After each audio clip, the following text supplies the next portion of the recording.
Hey guys, Alex and Dad from 7th Hour Films back again with Doctor Who Classic. Last time around we had the Ark in Space. What happened there? Well, unlike the previous Ark episode, was that with the first Doctor even? Yes. Okay. It's somewhat similar. You got this group of people who are traveling in suspended animation, and they're essentially, I don't want to say they're programmed, but they're highly competent at very specific jobs. And the Doctor and Sarah Jane and their new accidental companion Harry land on the Ark and find out that it has been somehow accidentally infected with some kind of insectoid-like creature who tries to take over, and it's a gigantic cricket and grasshopper, some mantis, something like that. Anyway, needless to say, they get out of Cannon Raid and it all ends up fine. Pretty much. I mean, that's.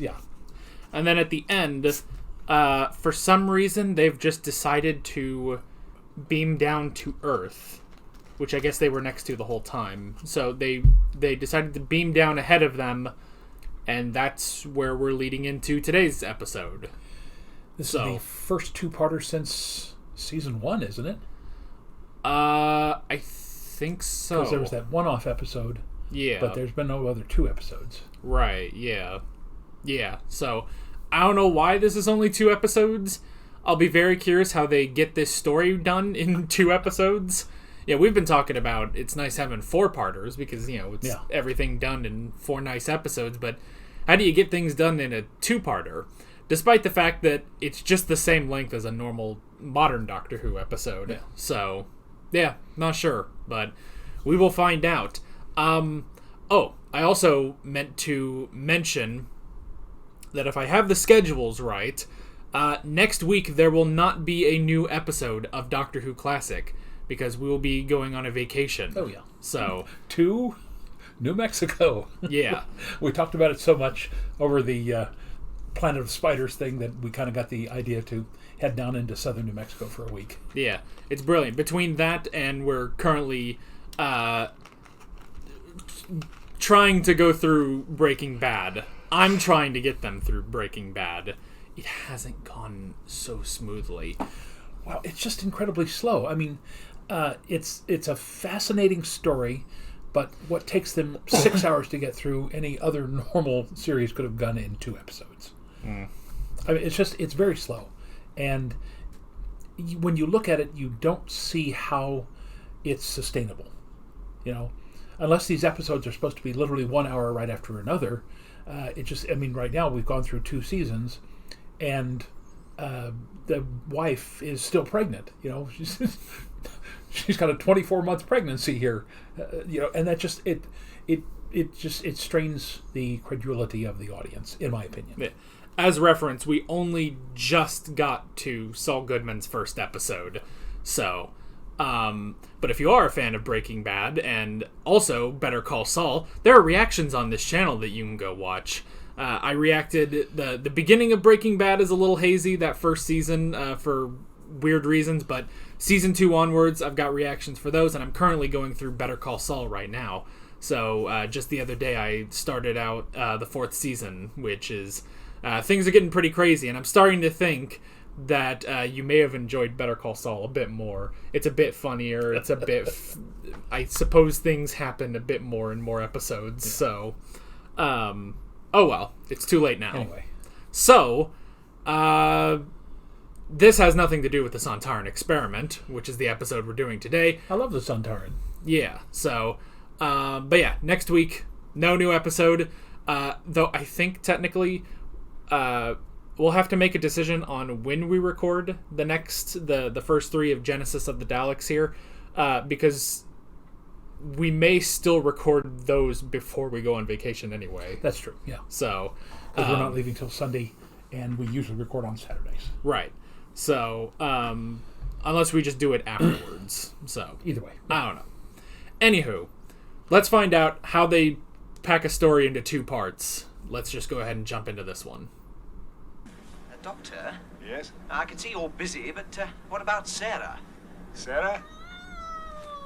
That sounds like Sarah. It's not only oscillating, it's ellipsing as well.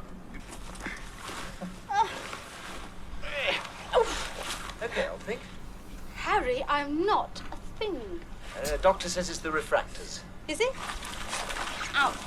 Say, you're not hurt, are you? Only my dignity. Where the place upon the heath, there to meet with Macbeth. Well, might as well have a recce while we're here. Coming, old thing? Coming, Sarah? Trafalgar Square should be that way. Trafalgar Square? If this is Piccadilly, You're joking. Aren't you? mind the traffic.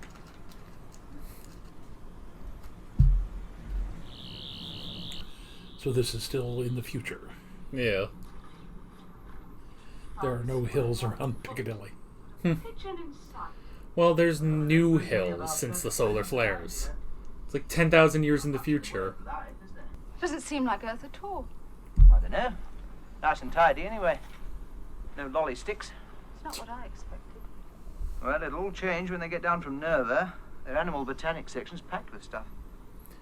You know, clearly they didn't need to reverse time and fix the Earth. It would fix itself anyway. Hey, could be it's something to do with this mess, eh? Well, we'll soon find out.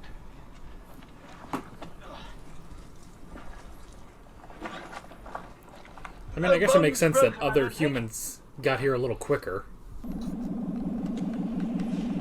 Ah, stealth mode. I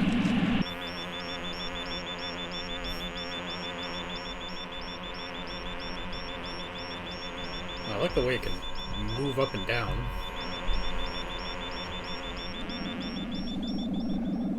Looks like the inspiration for the Imperial probe droid. Oh, yeah. We're going to get the truth out of you first. Too light. Lady Colomio, you are from a colony, I take it? Gelsic.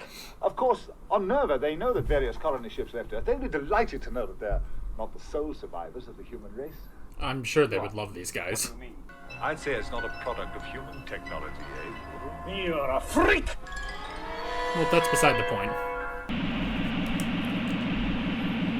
It's nice how they keep the bottom from being shown. Yeah. You know, the Fourth Doctor takes this so much better than the Third Doctor ever would have. Hang on, Sarah. I'll just go down and take a look. And you be careful, Doctor. You break a leg or something, we'll never get you out. Doctor! Doctor! It's okay, he landed on his hair.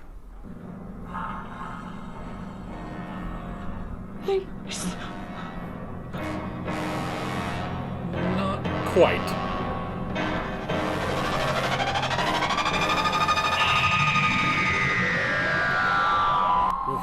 Looks a little different.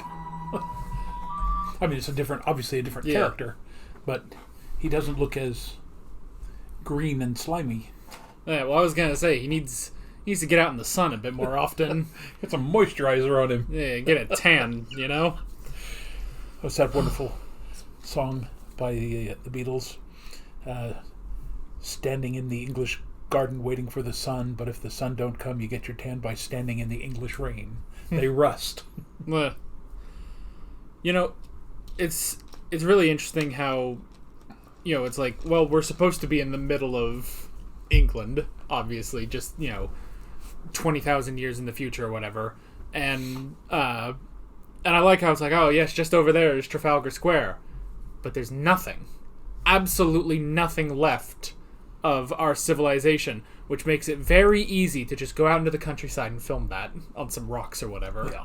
So, well, I have to say the weather certainly does look like England. yeah. That's essentially the way I remember it. It was cloudy. It wasn't gloomy. You know, you don't really get gloomy till you get down into the southwest of England, down in the moors and up in the Highlands in Scotland.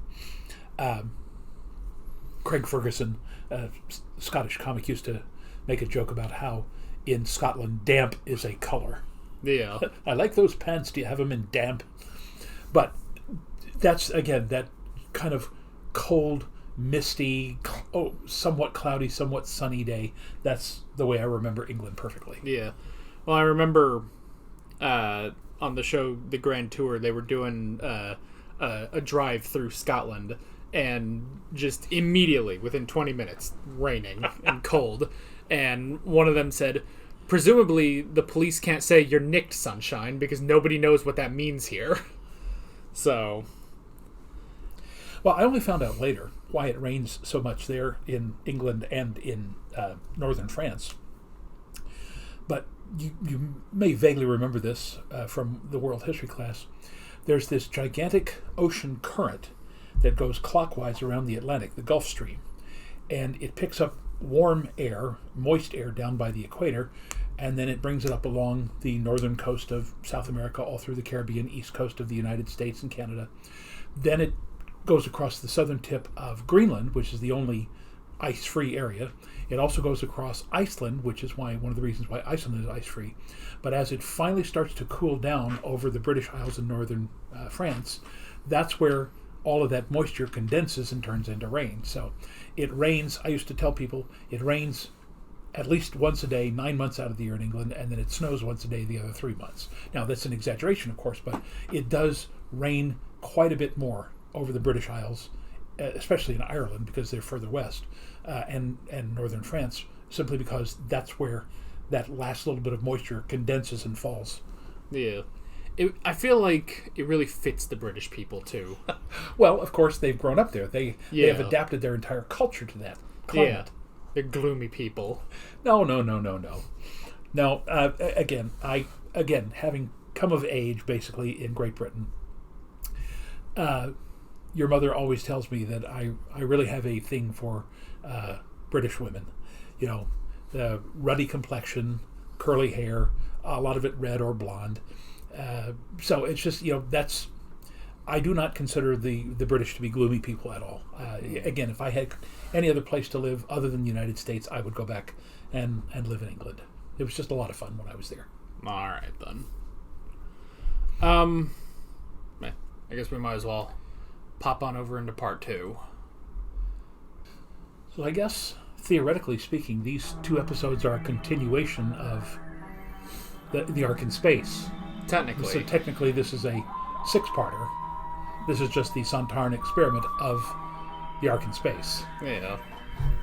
I am Starr, Field Major Starr, as you would address me, of the Sontaran G3 Military Assessment Survey.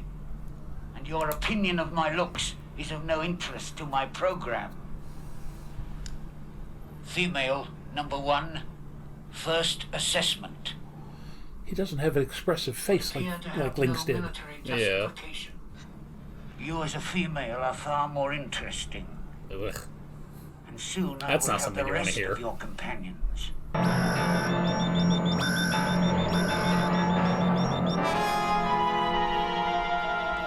I wonder if they reverse the footage on... I think so, yeah. Yeah. To die. Die. Are there many more of you? It's not the most efficient way of killing someone. I have already used up 5 of them, and I have been studying the free behavior patterns of the remaining 4. So it is useless lying to me. I know you are not on that Galsec ship. I think his mouth is a Where little do too you come wide. from? He said he used up 5 of them, Oh, yeah. but there's the 3 guys that captured the doctor. Then there's the guy that went bush, and then there's the guy who's in the cave. That's 5. Yeah. But he did say he did as many experiments as he needed to on Roth. So it could be that even if they're not dead, they're still used up. Oh, come on, help me! Oh, hang on a thing. Ah, dang it. No, your stick.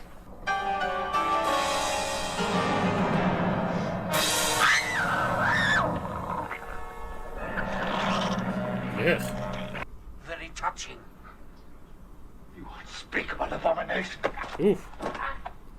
Good job, Doctor. Words, Earthling.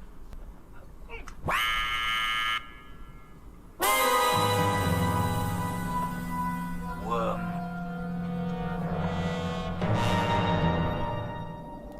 Well, this one's just not a fighter at all. I'd hate walking around on uneven ground in that costume. Where immersion in the fluid H2O produced asphyxiation in less than 3 minutes. Conclusion. This species has little resistance Now, last to time, immersion did in Lynx liquids. have 5 fingers? Do you remember? I don't remember. Doctor, I thought you were Of course, both we can always dead. look it up. Oh, yeah.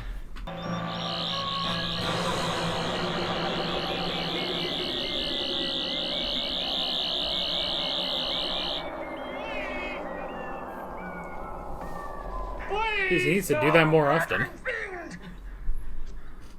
The invasion cannot begin until all experiments are analyzed. Then get a move on, Star. The fleet is waiting for my signal. Well, Very good, Marshal. It would be done already if you weren't calling all the time.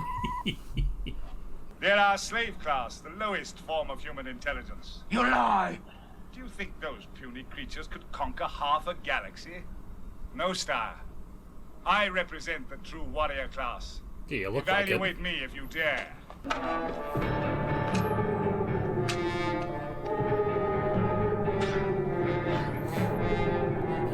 Poke him in the face. You have the longer weapon. You can't win, Anakin. I hold the high ground.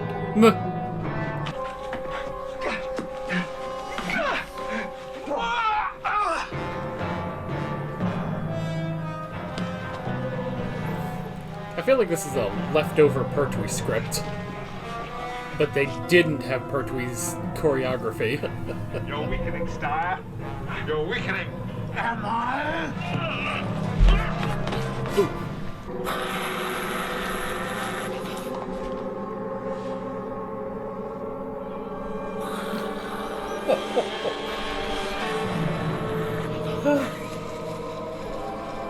That's a cool effect.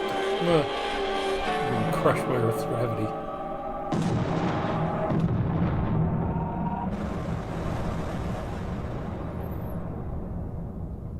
Good job.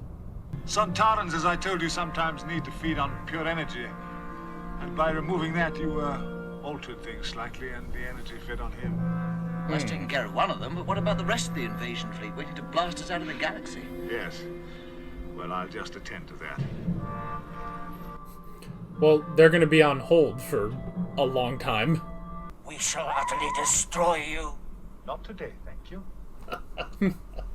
I mean, it should be all right. But you never know quite, do you?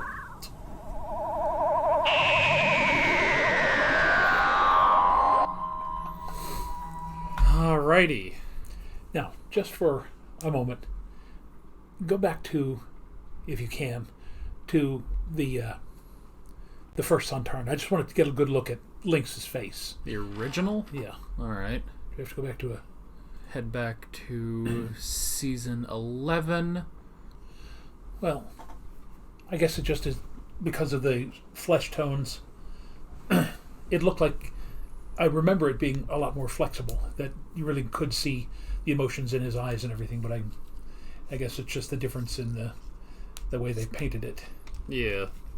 So, you know, and it's interesting that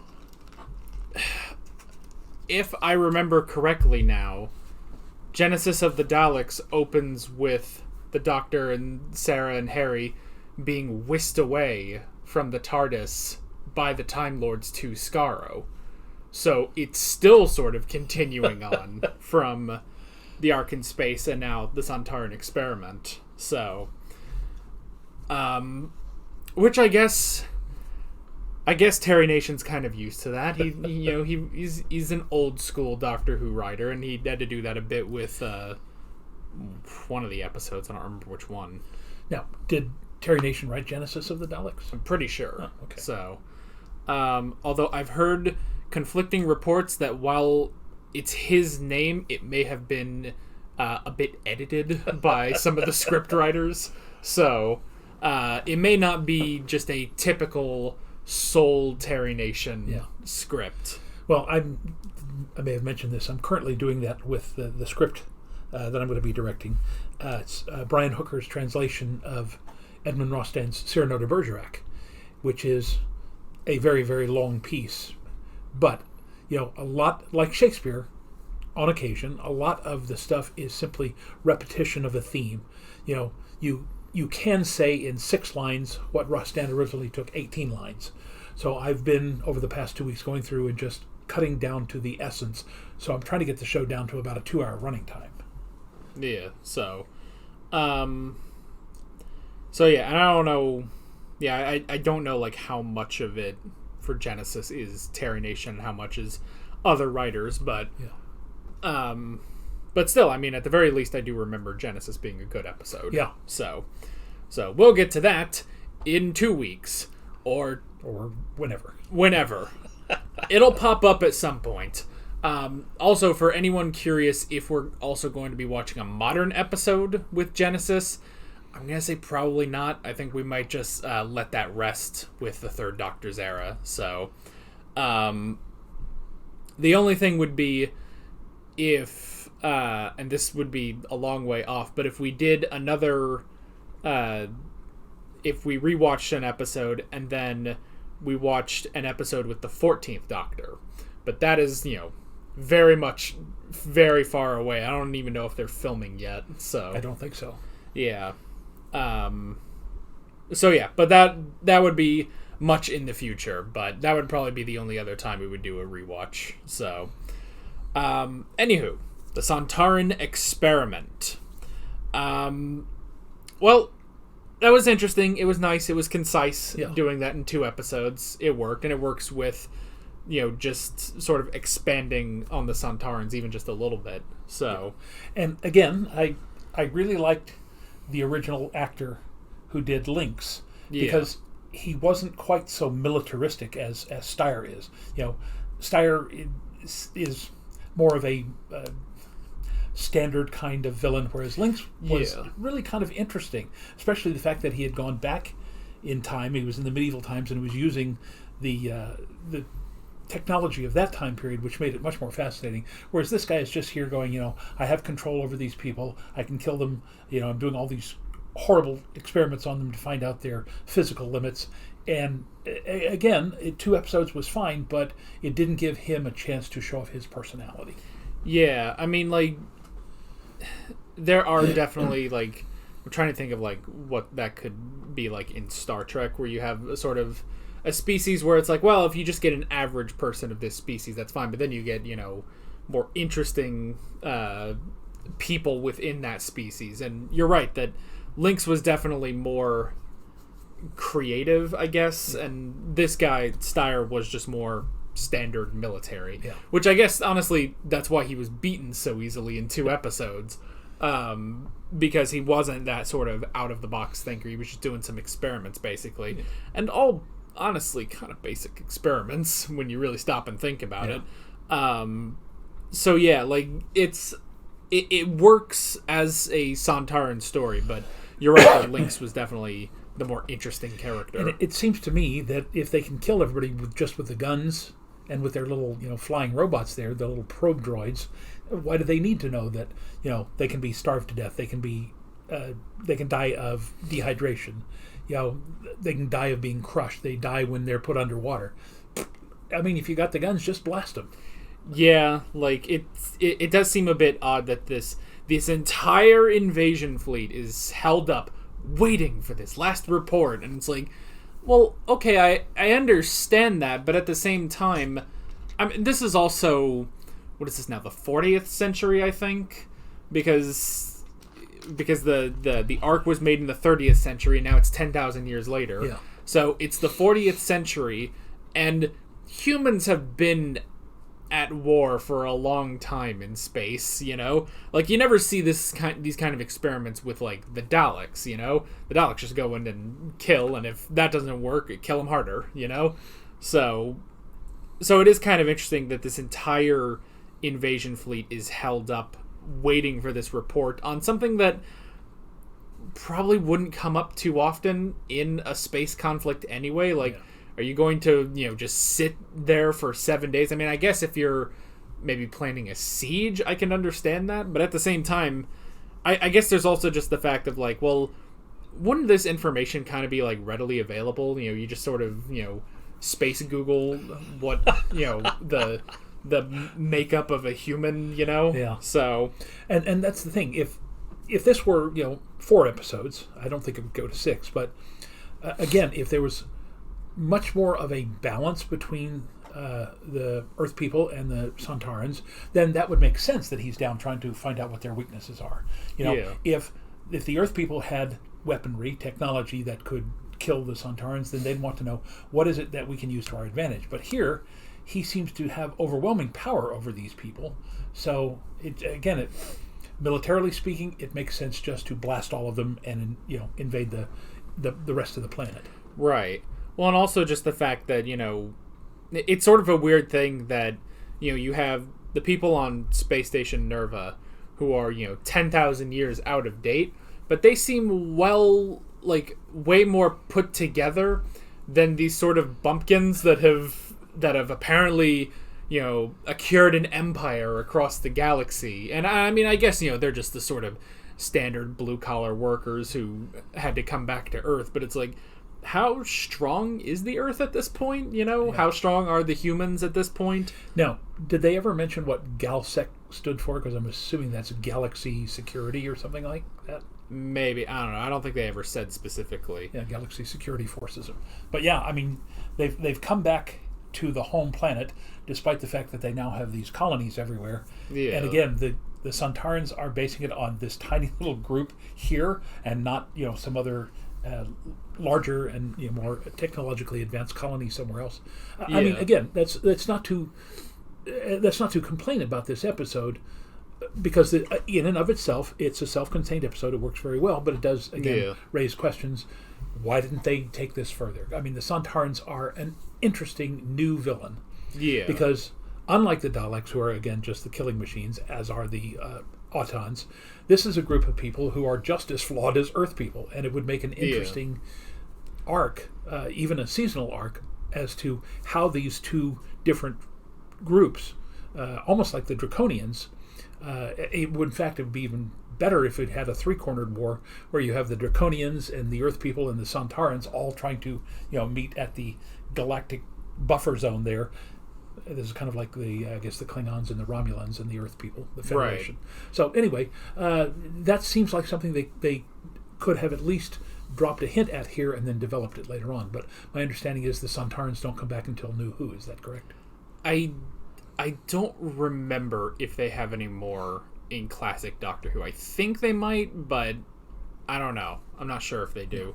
But they do come back in modern Doctor Who, and they're a bit more just sort of militaristic in that for a bit, but yeah, they are a very interesting species, and it is sort of like, they're very war-based, warrior-based, sort of like the Klingons, but I feel like they're smarter than Klingons, they're, even this, even though you can pick apart, the experiment and why it's here with this sort of random group of people and stuff, but at the same time, the whole thing is, while they are meticulous, they are trying to figure everything out. They're trying to make sure they know everything to guarantee victory, and that is interesting, and you don't see a lot of species do that. So, maybe the closest could sort of be the Cybermen, but they really only know human weakness because they've been created from humans and gotten rid of a lot of those weaknesses. So yeah, interesting stuff. But yeah, we have the new Earth, new cleaner Earth. Again, if the people in Invasion of the Dinosaurs don't reverse time, just go forwards until you hit the 40th century. Everything's all nice and fine here, Cleansed by a solar flare. Yeah. Cleansed by a solar flare, and then 10,000 years later, the flowers started to bloom. And there you go. But how would they know that, of course? Well, they got a time machine. That was how they would know. Yeah, you could at least, go check, Go check and see, because, if you have time, not to, go off on Invasion of the Dinosaurs, but it's if you have a time machine, go see if the humans ever do better. And I guess technically they do better, forcibly, after a solar flare, nukes the planet, and then there you go, and you don't have to commit genocide, and problem solved. Yeah. So, but anywho, not to go off on that again. But yeah, and it is one of those things too where it's I wish there was just a bit if they had sort of recreated some of the, land structures or human-made constructs in, the countryside wherever they filmed, like, over here is Trafalgar Square, and you have sort of, you kind of get the statue, but it's, completely overgrown and stuff. Yeah. So I guess it's just because they even, like, there's the sewer, but it was just really a hole, basically, and it's like, there's nothing left to distinguish where you are, and it's like, so I guess just the solar flares just completely eliminated human civilization that had been there for thousands upon thousands of years, just all completely gone in a flare. So that would have been interesting, but at the same time, it is 2 episodes. You probably don't want to put in that much money for it. So, and even the thing might be even to do something like to go, he like you said, the sewer, but like to find a section of subway, and they probably still had sets or something left over from the original Yetis. I would imagine they kept those for a long time since they weren't allowed to use the real subways. Yeah. And they made the set so convincingly that they got in trouble for it. So, let's see. I think if you want to, and again, I don't know if you have the time, at some point during this discussion, you should put up the picture of Lynx and then put up the picture of Steyer next to him, because again, I think the difference is that this is so much more an expressive face than what Steyer was, and the actor who did Lynx was much better. Yeah, it will be awkward if it turns out to be the same actor, but I don't think so, because they do that in modern Doctor Who. Like the main, like every time there's a Sontaran, it's pretty much the same actor every time. Yeah. But I don't know if that's the case here. But yeah, because I mean, when we first saw this original Sontaran Lynx, I did kind of say, he looks a little bit rough, but as the episode went on, it did work. It was just enough, and the actor was good enough to make it work. This one felt like it was more slapped together, and the mouth was a lot more different. Yeah, you notice here, although he's got the very wide indentation, the mouth is right by the actors, but the new guy had a bottom lip that kind of flapped, and although it did look like he was talking, it wasn't to me as expressive as what this is, and again, that may just be the actor inside. Yeah, so it's interesting. I guess they didn't keep that. I guess maybe either they didn't keep that original Sontaran head, or they were just like, well, it's a new guy, we should have new makeup. Although the guy on the Zoom call was also, the exact same. Probably the same actor again. Yeah, so even though Sarah Jane did say that the Sontarans look identical, and it's like, no, they really don't. They really don't look identical, but that's all right. Let's see. They didn't really do too much with the machine. It was just sort of there, just a way of capturing people. But again, that was so much better than what was that? What were the really bad ones? The really bad machines on the planet. We've joked about them before. The Quarks. Quarks. So much better than the Quarks. When you say what were the really bad ones, like that doesn't narrow it down. Yes, the Quarks are the worst. Yeah. Other than the War Machine. But the Chumblies were kind of fun, and the Daleks are always fun. Right. But the Quarks, they were laughably bad. Yeah, they were. But this one, again, although not incredibly menacing, just the fact that it looked like it was floating along and that it had all the different kind of things that, like you said, could raise and lower. So it was more engaging. It was more like, what is it going to do? Is it going to zap them? It turns out it doesn't have that. Apparently, it doesn't have the capacity. But it is basically just a dog catcher, rounding up the species and bringing them back to Steyer.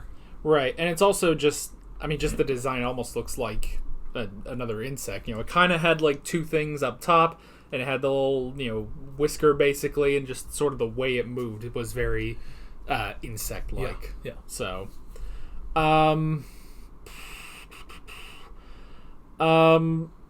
we had everything, the different experiments with weaknesses. So One was fear, which Sarah Jane went through. Then one was dehydration. One was just heavy things on your chest specifically. And he mentioned the immersion underwater. He said that a human cannot last more than 3 minutes underwater. Yeah. So we didn't see that, but he did list that as one of his experiments. Yeah. I don't know how often that's going to come up in space, but I mean, yeah, you could see, like, can they survive in a vacuum? That's an easy experiment. You just throw someone out there, see, 10 seconds later, they're dead pretty much. So,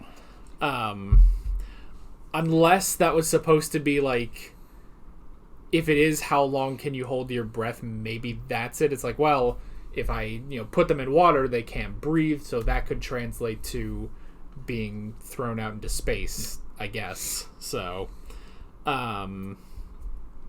yeah, and then we had the fight between Steyer and the Doctor, and I would like to apologize to any Pertwee fight that I was ever negative about, because this one doesn't fight. This one is not the fighter anymore. No, because Tom Baker was, wasn't he a coal miner? He was some kind of physical job. He was a laborer. It strikes me that he could do a lot more of that kind of stuff. Actually more suited to it than Pertwee was. But his costume really doesn't allow for that. The big heavy coat and the scarf and the hat and everything, it doesn't allow him to do that as much as Pertwee did, because Pertwee was always in, the tailored suit and the cape and everything that, of course, when he took that off, it would be much easier for him to fight. Yeah. Well, and also, if you're not going to do the normal sort of Pertwee fight, that's fine.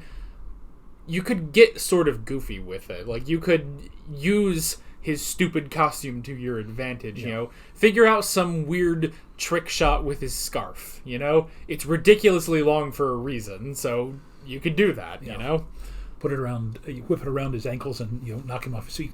The fact that he had that pole and we were yelling there, at, poke him in the head. If he's, a guy who is not invulnerable, but he's certainly more compact and better able to resist that. But seriously, use that stick, poke him right between the eyes just to get his attention. And keep bothering him, wearing him out. And I realized he was doing that, having him chase him, knock him down, that sort of thing. But there's all sorts of things that could have also physically and mentally exhausted him as well. Right. And I think, I don't remember, I guess it must have been on the first episode, someone commented, which I think is still on Patreon right now, but someone commented that the scarf wasn't supposed to be that long. Like, they had the scarf, but they were like, well, here's all this material to make a scarf. But the people didn't realize, no, you don't have to use the entire thing to make the scarf. So they just made it, and it was just way too long. And they were going to just trim it up so that it wouldn't hit the floor. But Tom Baker was the one who was like, no, that's funnier. That it's this ridiculously long scarf that he probably shouldn't have. I wonder if I still have mine. Many, many years ago, when Mom was making scarves and hats for all of us, I asked her to make me one that was about 10 or 12 feet long, and I don't remember if I still have it or not. I should go look for it.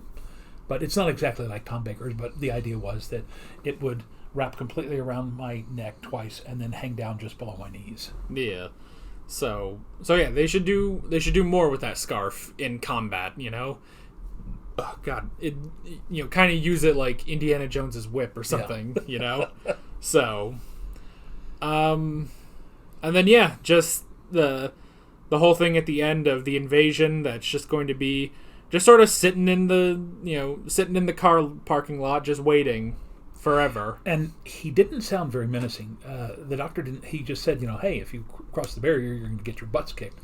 When the Sontarans, I don't think, would respond to that as well as, when he says, Steyer is dead, we've killed him, that's what will happen to you if you cross the barrier, so just be aware. Just be a little bit more stern with it. Yeah. And I didn't like the explanation of how Steyer died, that he needed to feed off the energy, but the energy fed off of him, especially considering the way that it ended, the way Steyer got crushed. Again, it seemed to me like what I said was it looked like they've turned off the gravity enhancer or whatever, or he turned it up so that the Earth's gravity ended up crushing him. That would have made much more sense than something that we've really never thought about is I have to plug in and get energy. So. Yeah. Well, and also just the thing that it basically just ends the same way as the Time Warrior, where the ship explodes and takes him with it, It's like, you couldn't think of a different way to basically end it, so it's pretty much the same. Yeah. But, well, that's all I got. You got anything else? I got nothing. Well, then. Well, this was nice. Oh. How long is that? That's an hour and 20 minutes we just did. I probably didn't even need to plug in the camera. We probably would have been fine. So, anyway. Yeah. So, next time, whenever that happens, stay tuned. We'll be back around to Genesis of the Daleks. Yay. And because it's 6 parts, we'll split it into 2 videos. And now we'll understand context again.